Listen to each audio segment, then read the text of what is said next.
What's going on, guys? This is Chef with Quest for Games, and today we're going to talk about set champs. Now, I'm going to be honest with you guys, I've done a lot of set champs from set 1 until now, the most recent one. And I've been pretty bummed out because I get top 8, top 4, top 2, but I never could quite close the gap and get the W. But I'm happy to say this time, the first time ever, I actually have a W. I won with Amber Steel. So very surprising because for me, that's not a deck that I play often. But when I did play it, not only did I win, I actually took no losses. So it is a completely undefeated deck list. So today what we're gonna do is I'm gonna go over the deck list, I'm gonna go over my choices and how to play the deck. All right, without further ado, let's get into it.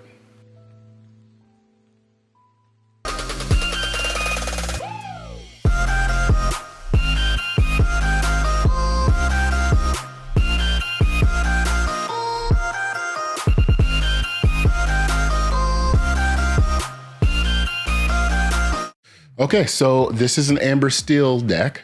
So it's partially Steel Song. So let's start off with the 4 aerials. Of course, self-explanatory. We have the 4 1-drop Cinderellas. We have 3 Troubadours. Of course, perfect way that you get this out is you start the game with Little Cindy. You can then turn 2, go in Troubadour, turn 3, go Aerial. If you manage to get these out early enough, certain games, depending on the matchup, you can just win the game just off of these with songs because you're essentially saying none of your characters are going to dry. They're gonna stay wet the entire time and you're not gonna really have a chance to play. So it has that. For songs, we have Let the Storm Rage On, Strength of the Raging Fire at 4, Whole New World, which in this deck, it actually works much better than traditional Steel Song decks.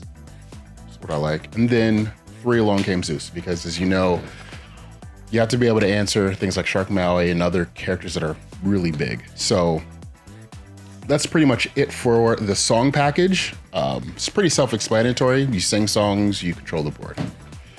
Now, we have Pete. Pete was a very interesting card for me because if you Whole New World and you have a new hand, your opponent has a new hand, right then and there, you're prone to get hit by all kinds of actions. So the best thing you can do after Pete is out is, or after you Whole New World, you play Pete. Then your opponent's kind of limited on what they can do. So even though they have a handful of cards, they can only play character out.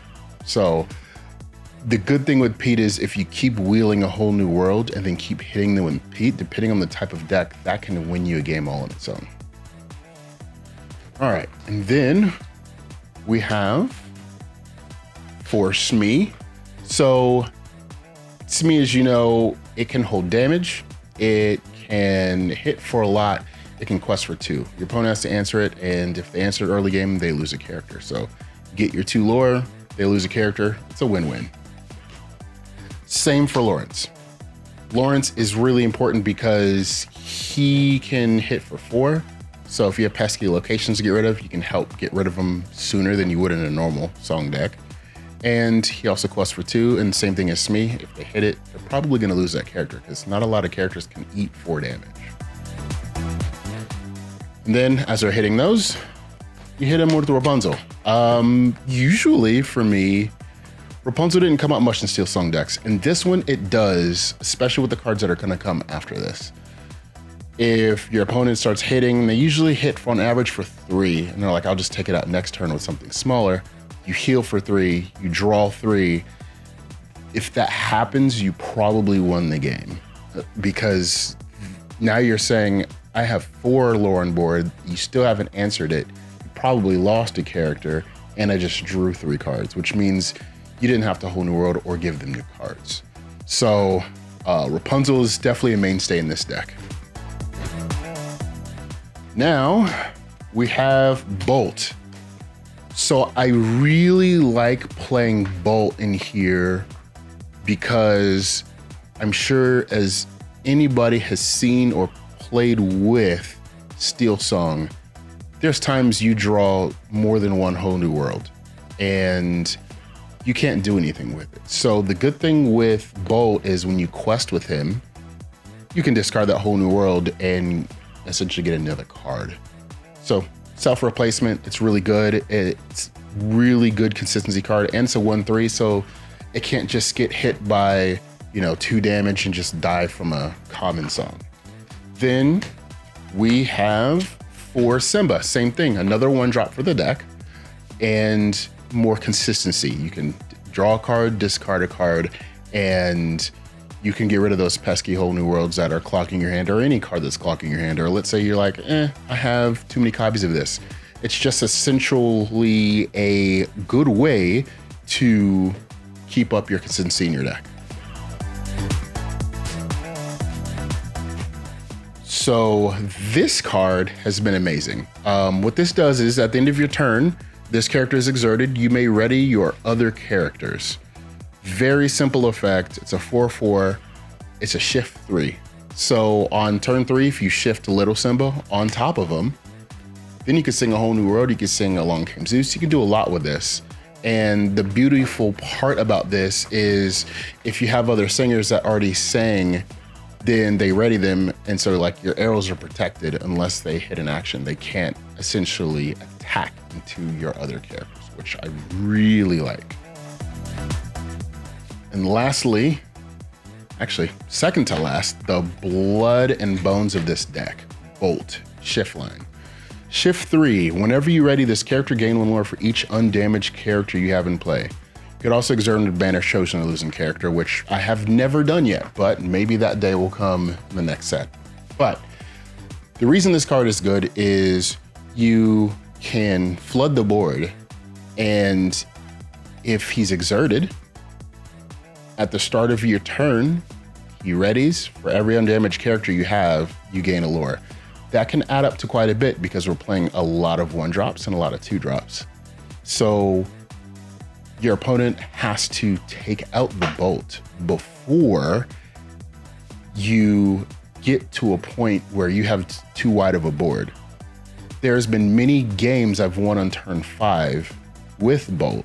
So this deck can outquest an aggro deck while maintaining control of the board very easily.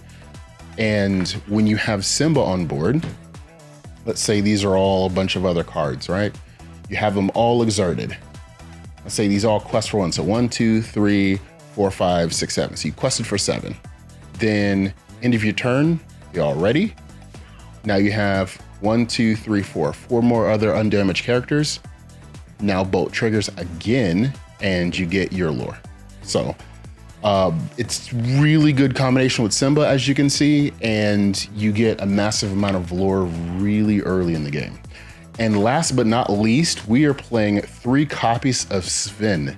This is mainly in the deck to ready your Bolt. So if you have the Bolt, let's say you sang with him or you just quested for him, you ready him, his effect will trigger every time he's readied, whether it's from Sven or if it's from Simba. So generally on turn 5, this is the card you would get out just to get an ample amount of lore, because believe it or not, a 3/5 body is kind of hard to get rid of that early in the game. There's not many things that can just one-shot Bolt. And if the few things that do one-shot Bolt, that meant that they spent their whole turn trying to recover, and Lord forbid you have another one that you shift the next turn, game is probably most likely over. All right, so I'm gonna go into some basic combo lines that can win you a game with Bolt. All right, I'm gonna go over the main combo that you can do with this deck. Now, there are many variations of it. Naturally, you're not always gonna have all of these cards, but this is like best case scenario. Even if you do half of this combo, you pretty much got the game. So first we're gonna start with Simba, turn 1. Turn 2, start off with Bolt. Now, These effects, you don't really have to activate them, but depending on your hand, it's probably best if you did to curate the better hand that you might need to secure the combo. Turn 3, Bolt or Simba, whichever one you have. So for intents and purposes, we're gonna say we go Bolt. Now, by now, we might have quested for 1, 3, right? So once turn 3 comes around, we can go for Simba. Or this is actually turn 4. So Simba and a 1-drop. Quest with these guys, then ready. Now he just readied, so his effect triggers. And you have 2 extra lore. You already quested for another 2. So we already have 3 before, 4, 5, 6, 7. So now we're at 7. 7 is like a really good number. Now, if they do not have a way of answering this Simba, you go, you ink 1, of course, you play Cinderella. Then you quest with these. So you go 7, 8, 9, 10, 11, 12. Then ready. 13, 14, 15, 16. Sing any song to exert them. Then if your turn, this readies. 17, 18, 19, 20. So on turn 5, you actually have the ability to win if you see this line. But naturally, seeing these exact cards, it's probably not gonna happen every game. It's definitely not gonna happen every game. But any variation of this will get you to a lot of lore really early, and your opponent has to answer all those things. So even if they start answering them, they're losing a lot of card advantage. And being that you can whole new world them at any time, you can also get rid of their characters with all of your damage songs, means they're gonna be on their back foot the whole time anyways, and they're gonna have trouble answering. Then you have all of your aggro cards that also quest for a decent amount, and you have just so much you're throwing at them so quickly. So generally when I play this deck against aggro decks, I actually outquest them. So I just race them to the finish, and this deck wins every time without even playing songs, because I went against the Chernodog deck and I didn't draw a single song in the whole game, and I still outquested them. So this deck doesn't rely off of having songs. It also doesn't rely off of having this specific combo. You just have to play a smart game. You have to know what deck you're going against. You have to see what their weaknesses and how to beat them, whether it's going wide board or it's keeping your songs and playing them for every combo piece or every card that they need on board. So that's just a general play. Very simple deck, but very fun. So let me know what you think in the comments below, and let me know how you did at your set championships and what decks you played. This is Chef with Quest for Game, signing out.